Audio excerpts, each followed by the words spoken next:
ভগবান শ্রীকৃষ্ণ যেই জায়গায় প্রাণ ত্যাগ করেছিলেন সেই জায়গাটি এসে পৌঁছেছি।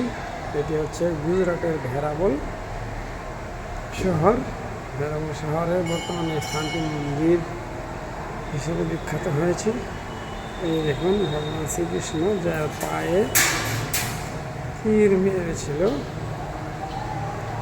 এবং যে গাছটিতে ভগবান শ্রীকৃষ্ণ বসেছিলেন সেই গাছটি এখনও রয়েছে মন্দিরের ভিতরে। এই মোটা হয়তো মন্দিরের বাইরে থেকে দেখা যেতে পারে ডালপালা। মহাভারত যুদ্ধের শেষে দ্বারকাপুরীতে এসে এখানে বিশ্রাম নিতেছিলেন এই গাছ বৃক্ষটির নিচে, তখন ব্যাদ এসে শ্রীকৃষ্ণের পায়ে তীর মারে দূর থেকে ছুঁড়ে। সেই গাছটি এই ভেড়াবলের সোমনাথের ভেড়াবলের এই গাছটি এবং শ্রীকৃষ্ণের মূর্তি এখানেই আছে।